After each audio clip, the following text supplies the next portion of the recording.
Pour la première fois de ma vie, j'ai arrêté de me battre. En fait, je me rappelle très bien de ce moment-là où j'ai posé les mains sur le lavabo devant la vitre, je me suis regardé et je me suis effondré et j'ai dit, JF, en fait, tu as le droit de baisser les bras. Il y a une forme de... Alors, je vais pas dire d'apaisement parce que c'est le chaos, mais en même temps, qu'est-ce que ça fait du bien d'arrêter de se battre? La petite voix, la petite voix, la petite voix, la petite voix. Bonjour, je suis Herveline et j'ai le plaisir de vous présenter La Petite Voix, le podcast qui donne la parole à ceux et celles qui nous font du bien. Ils sont psy, sophrologues, magnétiseurs ou autres et se consacrent à notre bien-être et à notre développement personnel. Que vous soyez sceptique ou convaincu, vous serez sûrement curieux de leurs histoires. Quel chemin ont-ils parcouru pour choisir ces métiers dédiés aux autres ? En quoi consiste leur pratique et que leur apporte-t-elle ? Voilà les questions que je vais leur poser lors de ces conversations intimes, sans blabla. Des conversations qui vont nous éclairer, nous inspirer. Si vous aimez ce podcast, parlez-en autour de vous et dites-le moi avec des étoiles sur iTunes. N'oubliez pas aussi de vous abonner pour ne rater aucun épisode. Alors, prêt à écouter La Petite Voix pour entendre la vôtre ? La Petite Voix, le podcast, c'est parti ! Et si nous étions déjà la meilleure version de nous-mêmes ?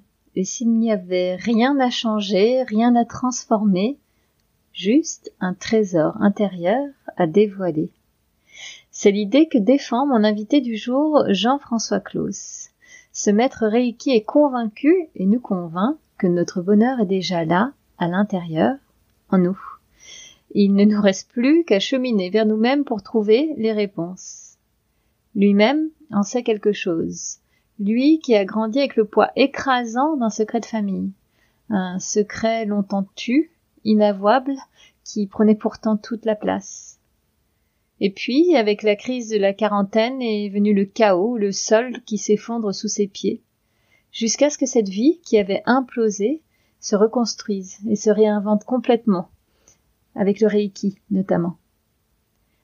Bienvenue dans un épisode passionnant, éclairant et plein d'espoir. Un épisode, vous le comprendrez, de petite voix à petite voix. Avec Jean-François, nous allons parler du soulagement à baisser les armes, de sa découverte du Reiki comme une révélation et d'un double coup de foudre. Bonjour Jean-François, bienvenue dans La Petite Voix. Bonjour Herveline. Alors avant d'aller plus loin, est-ce que vous pouvez déjà commencer par vous présenter en quelques mots, s'il vous plaît ? Oui, je m'appelle Jean-François Claus, j'ai 53 ans, j'ai 2 enfants, 2 petits-enfants. Je suis maître Reiki, sophrologue, blogueur sur le site mapetitevoixintérieure.com et je vous parle depuis Québec, depuis la ville de Québec, où je suis installé depuis 7 mois. Exactement. Ok, très bien. Bon, donc vous l'avez mentionné, le titre de votre blog, c'est Ma Petite Voix Intérieure. Donc bon, clairement aujourd'hui, on a un rendez-vous entre petites voix, Jean-François. Exactement. Ma petite voix va parler à votre petite voix. Exactement. Et donc nos petites voix vont se parler de votre parcours et également, vous allez nous parler de cette pratique qui est quand même maintenant assez connue, qui est le Reiki. Mais le Reiki, Jean-François, vous n'y êtes pas venu tôt dans votre vie. Oh non. Vous avez eu une longue carrière avant qui était à 1000 lieues de cette approche-là de bien-être et d'accompagnement. Alors, est-ce que vous pouvez m'en dire un petit peu plus, s'il vous plaît ? C'est-à-dire que c'était à la fois très éloigné et puis en même temps pas si loin, puisqu'on parle de communication. Hein, j'ai fait effectivement toute ma carrière dans l'audiovisuel. Depuis le début, je dirais, j'ai commencé en tant que stagiaire, et puis après je suis devenu caméraman, après je suis devenu monteur, et puis j'ai terminé ma carrière dans ce domaine en étant responsable des programmes et d'une équipe technique dans une chaîne de télévision. Ok, mais alors... revenons au tout début. Qu'est-ce qui, au tout départ, vous a fait vous intéresser au monde de l'audiovisuel ? J'étais assez fan de télévision, je regardais beaucoup la télévision et j'aimais beaucoup le cinéma. Et en fait, quand j'ai eu mon baccalauréat en 1985, ma première idée, c'était de partir pour m'inscrire dans une filière de psychologie. J'avais adoré ma terminale. J'avais un prof de philosophie qui était vraiment passionnant. J'avais adoré cette matière. En arrivant à la faculté pour m'inscrire en psychologie, j'ai découvert sur le petit livret des filières des études proposées une filière qui s'appelait communication et audiovisuel qui venait d'être créée 2-3 années auparavant. Et je me suis dit, c'est génial, ça a l'air bien. Et je me suis enligné dans cette filière, comme on dit au Québec. Et voilà, là, mon destin a changé. mais pas tant que ça, puisque 25 ans, presque 30 ans après, je suis revenu un petit peu sur quelque chose qui approche la psychologie, l'intériorité des gens. C'est quand même amusant alors j'exagère peut-être quand je dis que le destin a basculé sur 1 ou 2 secondes en fait, puisque non, vous n'exagérez le chemin pas. n'aurait pas été le même. Le chemin n'aurait pas été le même, c'est exactement ça. C'est à un moment donné, on se retrouve à une bifurcation de sa vie et on se dit « Ah tiens, je vais passer à gauche plutôt qu'à droite ». Et en même temps, j'ai le sentiment que si j'ai pris ce chemin-là, c'est très certainement parce que je n'étais pas prêt à embrasser cette carrière. Mais malgré tout, déjà, jeune, voire très jeune, vous aviez cet élan vers la psychologie et l'accompagnement. Vous vous rappelez si vous étiez un enfant ou un adolescent particulièrement intéressé aux autres? J'aimais la vie et les autres, mais j'étais surtout tourné vers moi, tourné vers une sorte de mal-être en fait. Toute mon enfance, toute ma jeunesse, toute mon adolescence, j'ai traîné une sorte de solitude et de mal-être qui faisait que je me sentais incompris, pas à ma place, etc. Donc très certainement que si j'étais attiré aussi par tout ce qui se tramait en arrière-plan, on va dire, c'était à cause de ce profil-là qui était le mien. Bien sûr. Et comment vous expliquez ce mal-être-là? Est-ce que c'était lié à des événements extérieurs ou vous avez l'impression d'être arrivé en portant déjà ce poids-là? Oui, c'est un peu ça. En fait, je l'ai compris, mais plusieurs années après. En fait, je vais vous raconter comment ça s'est passé, comment j'ai compris et à quel âge j'ai compris ce qui se tramait dans mon enfance, qui était si compliqué à vivre pour moi et qui ne m'appartenait pas. En fait, le jour où mon fils est né à Metz et mes parents sont venus à la maternité et le soir, j'ai ramené mon papa chez lui. À quelques kilomètres de chez lui, en passant à proximité de son village natal, il m'a dit « Eh ben là, dans ce fossé, on a passé toute la nuit en revenant d'Allemagne. » Et là, je dis à mon père, mais qu'est-ce que vous faisiez en Allemagne? Et là, il me dit, quand les Américains ont débarqué, avec ton grand-père et ta grand-mère, nous, on a suivi les Allemands. On est parti avec les Allemands. Et là, j'ai compris. J'ai compris non seulement le poids de l'histoire sur l'histoire de ma famille, mais en même temps le poids du secret sur ma propre vie, en fait. Et là, je l'ai bombardé de questions parce que pour la première fois de sa vie, il entrait en relation avec moi sur cet aspect de son histoire et je savais que ça allait se refermer extrêmement rapidement, qu'il n'allait pas s'ouvrir à nouveau. Donc je l'ai beaucoup questionné et il m'a raconté des choses terribles. C'est qu'effectivement mon grand-père était germanophile, donc quand les Allemands ont débarqué dans le village, pour lui c'était pas un problème. Donc quand les Américains ont débarqué, par contre là c'en était un et il a voulu suivre les Allemands et partir en Allemagne. Et là, mon père a vécu 1 an et demi dans une campagne en Allemagne. Ça a été les plus belles années de sa vie. Ça, je le saurai encore bien des années plus tard. Mais ma grand-mère s'ennuyait tellement qu'elle a demandé à mon grand-père de rentrer. Sauf qu'au retour, évidemment, c'est devenu très rapidement... mon grand-père a été arrêté, c'était devenu les boches du village, il a été emprisonné, ils se sont fait caillasser, l'alcool, la violence à l'école, sale boche, etc. Ça a été ça toute sa vie, mon père en fait. Mon grand-père a sombré dans l'alcool, il est devenu violent avec ma grand-mère, etc. Enfin, ça a été un cataclysme dont je n'avais absolument pas conscience en étant enfant, mais qui me pesait déjà sur mes épaules. Je sentais qu'il y avait un problème du côté de mon papa. Ouais. Je savais qu'il fallait pas l'embêter parce qu'il était, tourmenté, ombrageux. Et moi, dans mon esprit d'enfant, j'ai interprété ça comme c'est de ma faute, voilà. Et donc, petit à petit, je me suis un peu renfermé sur moi. Symboliquement, comment vous expliquez que ce jour-là, votre papa, ait ouvert les vannes de cette histoire qui semblait tellement lourde à porter? Et je pense qu'il a été tellement bouleversé par la venue de son premier petit-fils. Voilà, ça a ouvert une fenêtre sur son enfance qu'il a très rapidement refermée d'ailleurs. Mais je l'ai pas super bien vécu en fait. Je lui en ai un peu voulu. J'allais vous demander. Mais en moi, je me disais mais pourquoi il attend ce jour-là qui est le plus beau jour de ma vie pour me mettre ça comme s'il me mettait une sorte de couvercle sur moi et je l'ai pas bien vu. Donc c'était pas une libération pour vous? Ah non, pas du tout. Je trouvais le moment hyper mal choisi et puis surtout c'était violent pour moi et je savais pas le vivre autrement que en lui reprochant, je vais dire, parce que c'était tellement soudain, brutal. Mon esprit n'en a pas voulu tout de suite. Mais après j'ai compris en fait, j'ai compris énormément de choses et j'ai tellement pardonné à mon papa parce que j'ai compris petit à petit, j'ai intégré sa propre sa propre souffrance. J'ai pu réintégrer ma propre histoire aussi et lui poser des questions sur la fin de sa vie. Et vraiment, on a partagé des moments ensuite de paix et de partage qu'on n'avait pas pu passer pendant mon enfance. Donc voilà, ça a été réglé dans ces vieux jours, quoi. Quel chemin. Parce que vous aviez quel âge au moment de la naissance de votre fils et donc de cette révélation du secret de famille? Mais j'avais 28 ans. Ok, donc vous avez quand même vécu du coup dans cette atmosphère jeune et enfant, pesante pour vous, mais certainement, comme vous le décrivez, l'atmosphère familiale.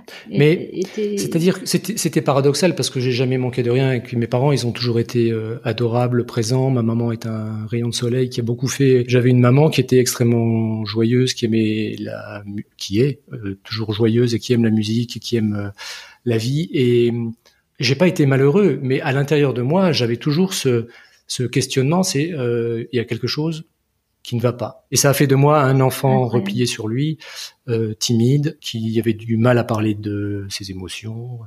Voilà.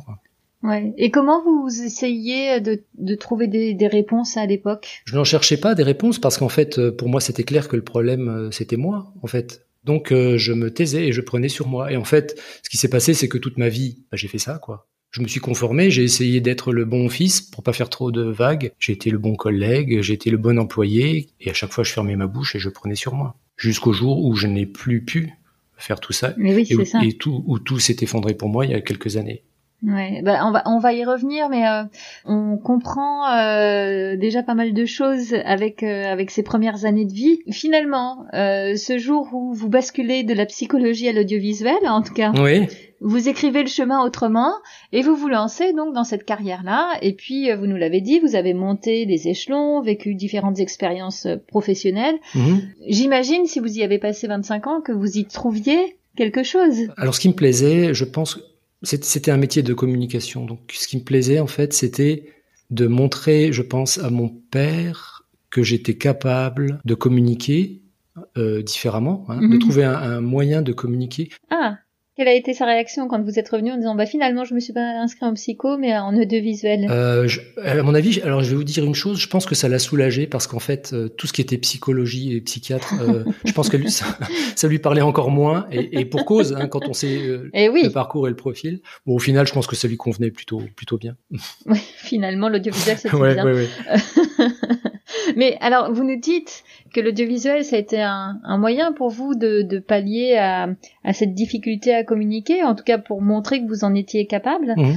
Mais ça, j'imagine que c'est ce que vous avez élaboré en cheminant sur vous-même et en travaillant sur vous-même. Bien sûr. Quand vous avez commencé à vous lancer dans ces métiers-là à une trentaine d'années, est-ce que c'était ça déjà le moteur ou... Non, j'étais vraiment passionné par ça. J'adorais le cinéma, j'adorais le scénario, j'adorais raconter des histoires. J'ai toujours aimé beaucoup lire, j'ai beaucoup lu dans mon enfance parce que j'étais replié sur moi-même et en fait la meilleure échappatoire que j'avais trouvée, c'était la lecture. Donc j'aimais les histoires, là j'avais trouvé le moyen d'en raconter, mais en même temps c'était aussi un moyen de raconter des histoires pour ne pas avoir à raconter la mienne. Je l'ai déduit après, effectivement. C'est ça, on le comprend plus tard. Donc 25 années, et puis vous l'avez laissé entendre là tout à l'heure, ça s'est pas très bien terminé. C'est-à-dire qu'il y a eu deux choses. Il y a eu d'abord des problèmes familiaux, et puis ensuite il y a eu des problèmes professionnels. À partir des années 2000, j'étais dans une télévision en région là,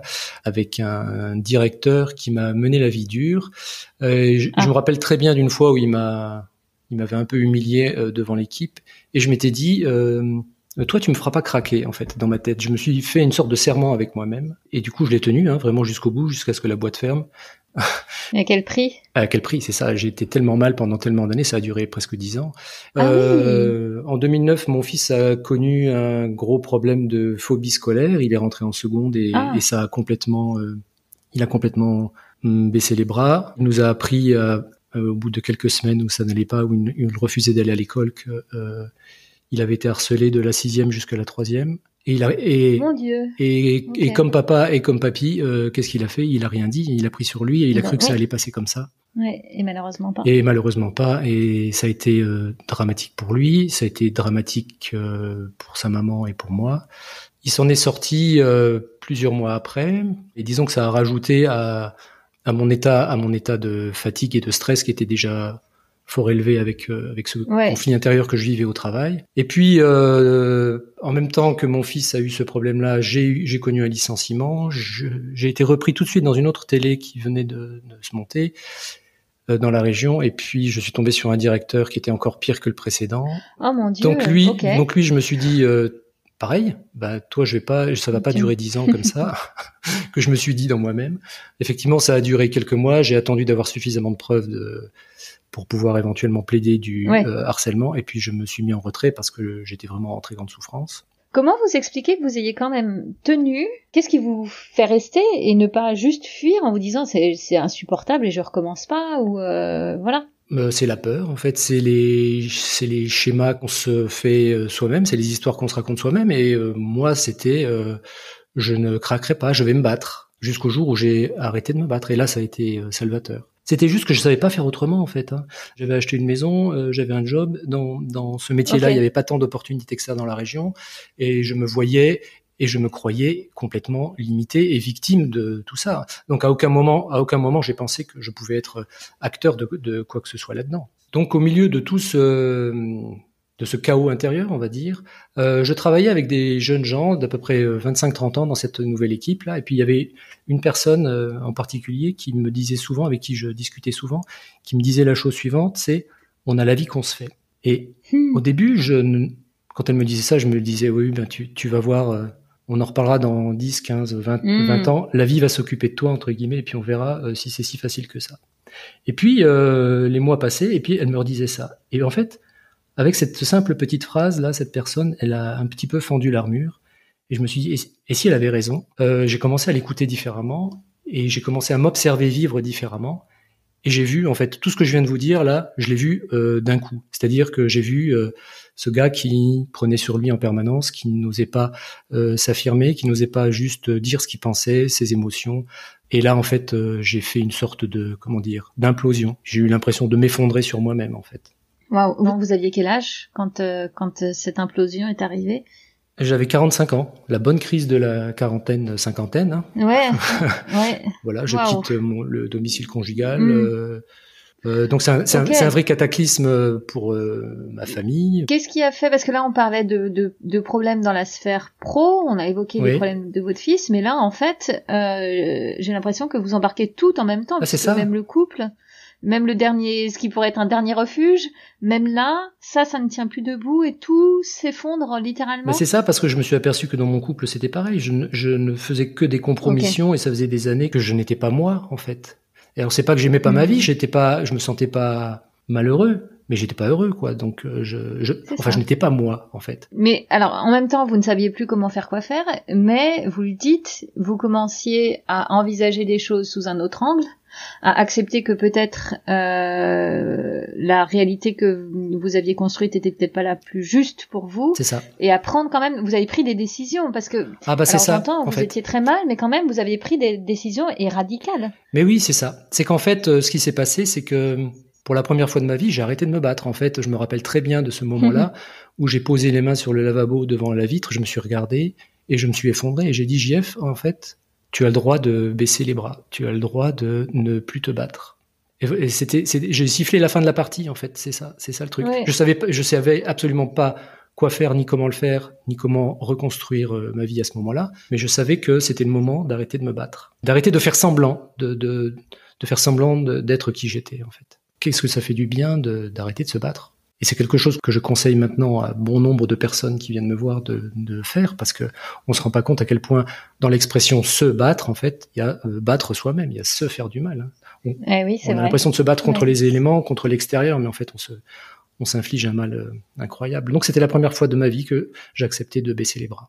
Et donc le fait de, pour vous, baisser les bras, ça a été synonyme de lâcher ce qui ne marchait plus, le travail, le couple. C'était finalement surtout le couple. En fait, ce qui s'est passé, c'est que je suis retourné chez mes parents, tout simplement. Hein. Voilà, je suis redevenu l'enfant et puis je me suis dit, je repars à zéro. Le boulot, c'est venu après. Je l'ai gardé encore quelques temps Ok. parce que ça me raccrochait quand même à une activité. Ça m'empêchait de sombrer complètement. Ouais. Donc on voit là. Donc là, vous êtes passé par cette étape pour le moins chaotique. Mhm.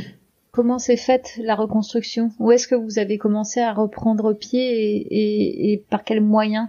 J'ai pris un appartement quelques temps après. Et un jour, j'étais dans mon canapé. Je me suis vu et je me suis dit, si je reste 5 minutes de plus dans ce canapé, je vais plus jamais en sortir, en fait. Donc ça, c'était, je sais pas, 3-4 mois après la situation que je vous ai décrite, cette situation d'effondrement.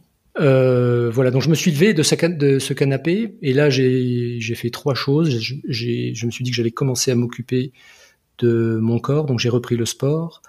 J'ai commencé à mieux me nourrir. Alors j'avais entamé une psychothérapie, je voyais un psychiatre depuis plusieurs semaines qui m'aidait bien. D'accord. Mais j'avais aussi sur mon petit buffet une petite carte de visite d'une personne qui était maître Reiki. Et là je me suis dit t'arrêtes de regarder ce truc là depuis des semaines, tu prends ton téléphone, t'appelles, et j'ai appelé. Et alors comment cette petite carte de visite est arrivée jusque sur votre buffet? Par un de mes collègues de travail que je remercie encore et que je remercie à chaque fois que je le vois.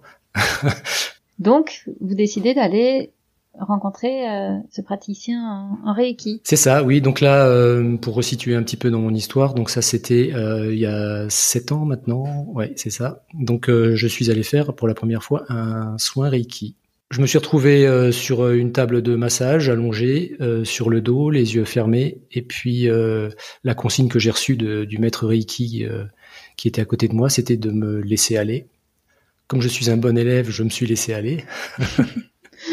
Et ça a été des sensations absolument incroyables. En même temps, j'étais tellement en vrac à l'intérieur, j'étais tellement secoué que ça pouvait pas être autrement. Donc j'ai beaucoup pleuré, mais surtout au-delà de ça, j'ai ressenti des choses que j'avais jamais ressenties. Et c'est là pour la première fois de ma vie que j'ai entendu ma petite voix intérieure. C'est-à-dire que à peine la séance commençait, j'ai commencé à avoir une crampe au pied. Et puis là, vraiment au bout de 1 minute 30 de la séance, et puis je me dis zut. Là, je vais lui dire d'arrêter parce que c'est pas possible, ça fait trop mal. Et là, j'entends, mais vraiment comme si on me parlait à l'intérieur de moi, ne bouge pas, ça va passer.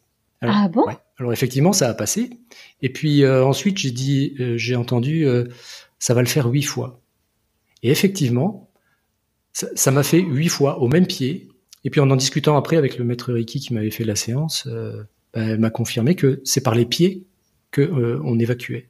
Mais surtout, j'avais touché une sorte d'état de conscience modifié que j'avais absolument jamais testé, expérimenté dans ma vie, et ça a été fou. Voilà. En fait, c'est ce que j'allais vous demander. Est-ce que vous aviez déjà eu des expériences de ce type? Non, jamais. Mais je me suis rappelé que quand j'étais ado, j'étais absolument fasciné par contre par tout ce qui était vie après la vie, par exemple. La mort, okay. C'était une sorte de chose qui m'intriguait. À la faveur de cette expérience, j'ai renouvelé l'expérience parce que ça avait été tellement puissant et ça m'a apporté tellement de bien, cette séance de Reiki, que j'ai renouvelé l'expérience 3 ou 4 fois. Okay. Et ça m'a fait tellement de bien que j'ai demandé à un moment donné, est-ce que ça s'apprend ça? Est-ce qu'on peut être initié? Et elle m'a expliqué que oui. Et donc là, j'ai passé mon premier degré de Reiki. Alors, donc là, on entend, vous commencez à retrouver un peu pied dans votre vie, à reprendre un peu les manettes sur un chemin qui est, pour le coup, juste pour vous. Oui.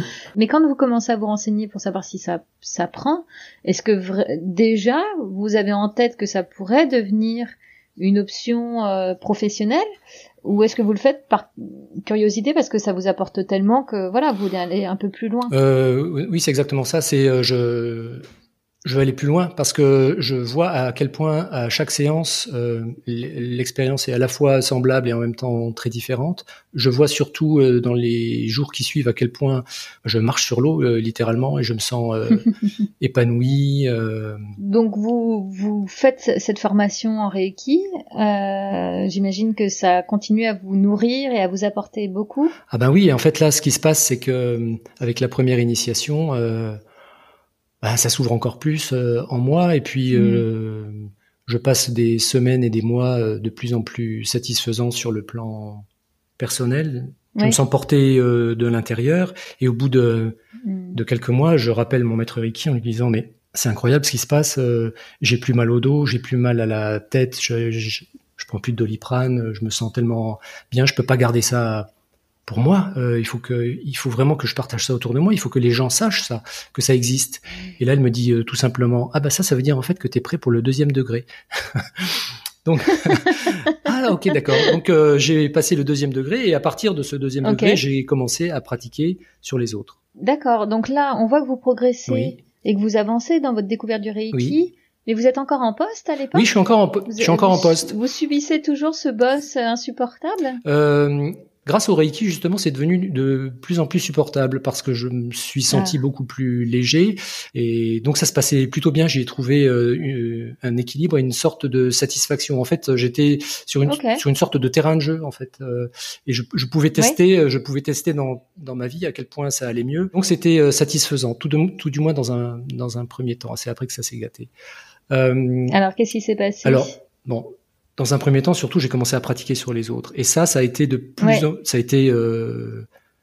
en plus satisfaisant. C'est-à-dire que, bon, j'ai énormément douté, hein, parce que quand on fait ce genre de pratique, quand on se retrouve dans le noir avec quelqu'un allongé devant soi et puis qu'on a les mains posées au-dessus de sa tête, il y a intérêt quand même à lâcher 2-3 choses de son ancienne vie pour être, pour se sentir à sa place. Mais ça fait partie du chemin et je l'ai fait et puis donc j'ai commencé avec la famille proche, ensuite les amis, puis le bouche à oreille a commencé à fonctionner et c'est là que petit à petit a germé dans mon esprit l'idée que potentiellement ça pouvait devenir une activité. Vous parlez de vos proches à qui vous faites tester les séances de Reiki et je ne peux pas m'empêcher de penser à vos parents, et notamment à votre papa. Comment ont-ils perçu ce changement dans votre vie? Alors en fait, ils l'ont perçu, mais j'ai mis des mois avant de pouvoir leur dire ce que je faisais en fait. Mais oui, parce que je continuais quand même à me raconter des histoires et à me dire que qu'ils allaient me prendre pour un fou. Et puis connaissant la position de mon papa par rapport à la psychologie, je me suis dit déjà avec la psychologie il a du mal, alors avec les trucs, les trucs comme ça, j'ose même pas y penser. Donc je faisais un vrai gros blocage jusqu'au jour où j'allais tellement mieux et où ça m'a débordé tellement que je leur en ai parlé. Et là, aux surprises, qui a été le plus intéressé de tous, c'était mon papa en fait. C'est vrai. Mais oui, parce que en fait, je me suis aperçu que lui aussi avait entendu parler de ces histoires de lumière au bout du tunnel, de la vie après la vie. Il commençait à s'interroger, il avançait en âge, etc. Et en fait, il restait un peu dans son coin, un peu en retrait, mais je voyais qu'il était un peu épaté par ce qui se passait avec son fils. C'est génial. Ouais, c'est beau. C'est génial. Donc du coup, vous vous retrouvez maintenant de plus en plus à l'aise avec ce nouveau rôle? Oui, et puis ça commence à coincer au niveau du boulot parce que plus je fais de séances de Reiki, plus j'ai envie d'en faire en fait, et plus je m'aperçois que définitivement ma place n'est plus là. Et donc je mets en place des choses pour partir. Ce que j'ai fait fin juin 2018. Donc là, encore un nouveau soulagement et un pas de plus vers celui que vous étiez vraiment et vers vos aspirations en fait. C'est pour moi, c'est ma voie. Donc j'y vais et je ne réfléchis plus. Et du coup, en vous écoutant, c'est génial comme chemin et on voit comment on peut se remettre sur pied après une étape dont on croit peut-être qu'on ne se relèvera jamais. Mmh. Il s'est passé combien de temps entre ce chaos et ce jour où vous quittez ce poste dans l'audiovisuel dans lequel vous étiez depuis 25 ans? 5 ans. Et donc vous, pour continuer sur votre chemin et pour vous retrouver, après cette rupture conventionnelle, vous êtes parti au Canada, où vous êtes depuis maintenant installé, mais vous êtes venu pendant 5 semaines vous mettre au vert, en fait. Alors, en fait, ça c'était en 2013. En fait, j'étais venu, il y a une de mes collègues qui était partie faire un permis vacances-travail. Et elle me disait, mais viens dans ce pays, tu vas voir, c'est absolument incroyable. Tu te rends pas compte à quel point c'est différent de la France. Et en plus, cette personne, il se trouve que c'était une de mes collègues, donc. Et on a commencé à voir qu'on se manquait en fait. Et donc on a continué à échanger comme ça et puis est née petit à petit une belle histoire d'amour. Et donc je suis venu la rejoindre en septembre 2013 et j'ai eu un double coup de foudre pour le pays et puis pour elle en fait. Voilà. Oh, c'est génial. Ah bah oui, carrément. D'une pierre deux coups comme ça c'est fait. Allez hop. Quand ça va pas c'est compliqué mais quand ça se met dans le bon sens ça peut aller vite. Hein. Donc du coup, en fait, tous ces projets-là, ceux qu'on est en train d'évoquer, donc il y a les voyages, mais et ce désir d'expatriation, plus en parallèle cette formation en Reiki. Donc là, ça y est, vous avez vraiment posé les bases de cette nouvelle vie. Quand est-ce que vous commencez à vraiment vous installer aussi professionnellement comme maître Reiki? Eh bien, en 2018, là, Ok. je crée mon auto-entreprise. Eh bien, parlons justement maintenant plus du Reiki. Oui. Est-ce que vous pouvez nous réexpliquer, nous redéfinir ce qu'est le Reiki? Oui. Alors, le Reiki, c'est une pratique énergétique qui vient du Japon, qui a été protocolisée, on va dire, par une personne qui s'appelle Mikao Usui en 1920, donc il y a tout juste un siècle.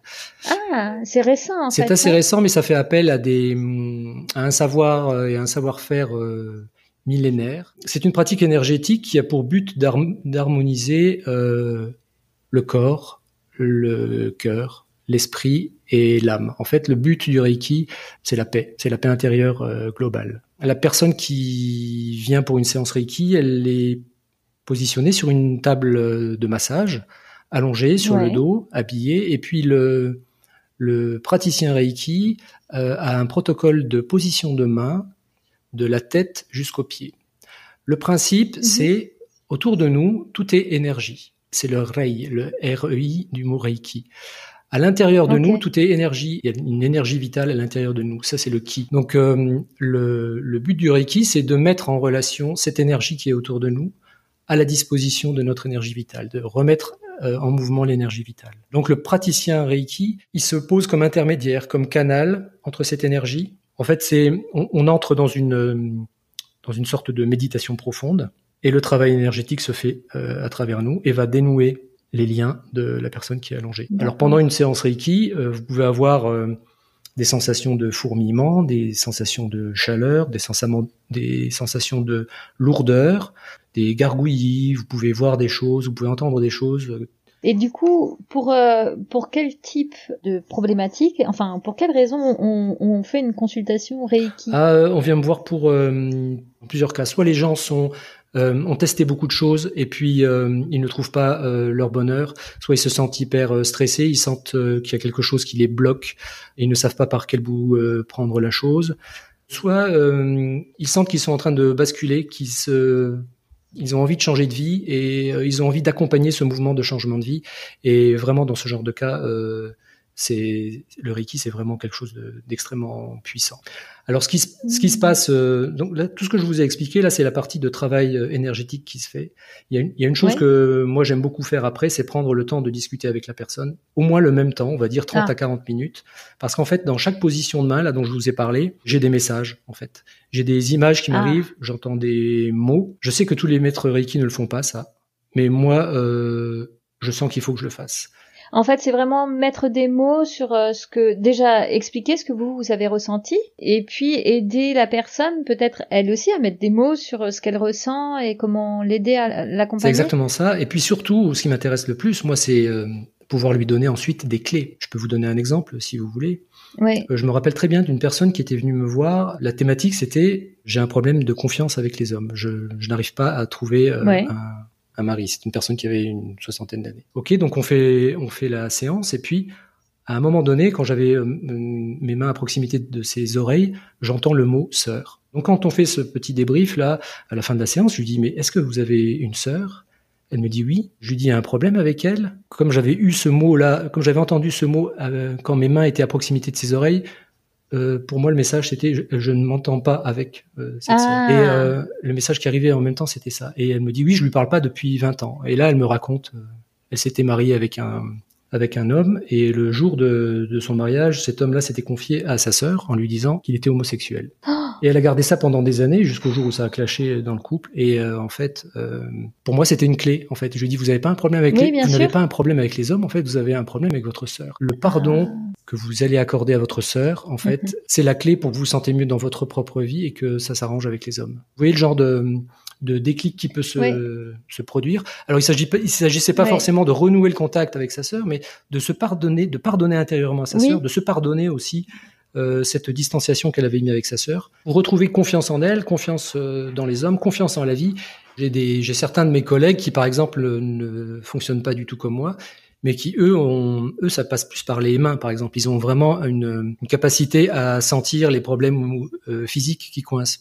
Moi, pas du tout. Moi, je suis sur l'émotionnel, on va dire. Et en parlant de ça, vous dites que vous avez un cadeau extraordinaire, c'est que vous pouvez vous connecter à l'enfant intérieur de la personne par une simple position des mains particulière. En fait, c'est ça. Dans le protocole de position de main, il y a 16 positions. Il y en a une, depuis le tout premier soin, depuis la toute première séance que j'ai faite, il y a une position de main qui me connecte automatiquement avec la petite fille chez les dames et avec le petit garçon chez les hommes. Je trouve que c'est un cadeau parce que je trouve ça extrêmement fort. À chaque fois, il se passe des situations un petit peu improbables, mais extrêmement belles. Ah, c'est génial. Parce que du coup, les personnes, quand elles vous consultent, elles viennent. Est-ce que c'est un accompagnement ponctuel, c'est-à-dire on vient, on fait une séance et on ressort et c'est réglé, ou est-ce que il peut y avoir un accompagnement un peu dans la durée? En fait, il y a plusieurs cas de figure. Il y a des gens à qui ça parle immédiatement, c'est-à-dire qu'en deux séances, par exemple. Moi, je me rappelle d'une jeune femme qui était venue me voir, qui m'a dit mais c'est génial votre truc. En fait, je vais arrêter mon psy. Ça fait 5 ans que je vois un psy, ça sert à rien.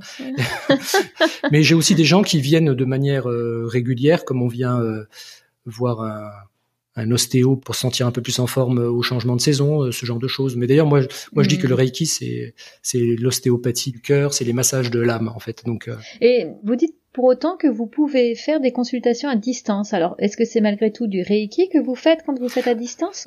J'ai mis en place un coaching à distance qui marche extrêmement bien. C'est-à-dire que les gens viennent un petit peu me présenter leur vie au moment T, au moment où ils sont un petit peu perdus, un petit peu comme ils arrivent, comme si on ouvrait une boîte de puzzle, là, vous voyez, de 5000 pièces, sans modèle, un petit peu perdus, comme ça, avec que des pièces disparates dans tous les sens. Et j'essaye de leur apporter un éclairage sur leur présent. Et très rapidement, on arrive à trouver des clés ensemble, et je leur dis, mais en fait, si vous avez telle situation, si vous vivez telle situation dans votre vie en ce moment, regardez pourquoi, regardez en quoi ça vous concerne dans votre intériorité. Bon, c'est passionnant. Hein. Je vais pas vous laisser sans vous poser quelques dernières petites questions rituelles que j'aime poser dans la petite voix. Et alors, la première question, mais alors j'ai l'impression qu'on y a déjà beaucoup répondu pendant notre entretien, c'est est-ce que vous écoutez souvent votre petite voix? Oh oui, je m'y efforce jour après jour. Et je fais de mon mieux parce que je suis en perpétuel apprentissage. Parfois, je me fais surprendre moi-même et je ne l'écoute pas assez. Mais il y a toujours un moment où elle trouve le moyen de se faire entendre. Donc oui. Et est-ce qu'il y a un livre qui a particulièrement éclairé votre chemin de vie? C'est Conversation avec Dieu de Neale Donald Walsch. Le plus grand problème de ce livre-là, à mon avis, c'est son titre, parce qu'il peut faire un petit peu peur pour les gens qui ne sont pas forcément orientés vers la religion, bien qu'il ait absolument rien de religion, mais beaucoup plus sur le plan spirituel. Et vraiment, il y a énormément de clés de libération dans ce livre-là. Est-ce que vous avez un rituel bien-être quotidien, Jean-François? En fait, j'ai une petite routine de yoga, d'étirement, d'exercices de sophrologie que je me suis concocté moi-même. Donc, chaque matin, pendant 15-20 minutes, je prends du temps pour moi, pour mon corps et pour m'apaiser. Et puis, en tant que maître Reiki, en fait, chaque matin, je me récite les 5 préceptes Reiki.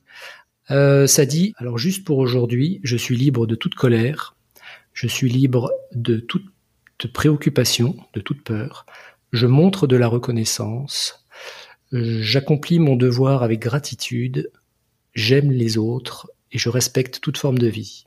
Rien que ça nous permet déjà d'attaquer la journée en étant bien alignés. Et ma dernière question, Jean-François, est-ce que vous êtes heureux? Ah là là. Alors je pense que quand sa vie est plus belle que ses rêves, je crois qu'on peut dire qu'on est heureux. Hein. Waouh. On va rester là-dessus parce que vraiment, il n'y a pas meilleur moyen de conclure notre entretien. Mais merci beaucoup, Jean-François, d'avoir partagé, comme vous l'avez fait, sur votre chemin et votre pratique. Merci à vous, Herveline. C'était extrêmement agréable de me laisser guider par votre petite voix. Merci Jean-François. La Petite Voix, le podcast, c'est fini pour aujourd'hui. Rendez-vous mardi dans 2 semaines pour le prochain épisode. Si celui-ci vous a plu, alors dites-le moi avec des étoiles sur iTunes. Parlez-en aussi autour de vous. Et pour ne rater aucun épisode, pensez à vous abonner sur votre appli de podcast ou sur les réseaux sociaux. Vous me trouverez en cherchant La Petite Voix, le podcast sur Facebook, Instagram, Twitter et YouTube. D'ailleurs, c'est sur ces pages que je vous raconte les coulisses de ma rencontre du jour et que vous trouverez toutes les références de l'épisode. Une dernière chose qui me tient vraiment à cœur, je serais ravie d'échanger avec vous sur vos impressions, de recevoir vos questions et vos suggestions sur les invités que vous aimeriez entendre. Alors surtout, n'hésitez pas à m'écrire. Merci beaucoup et à bientôt sur La Petite Voix.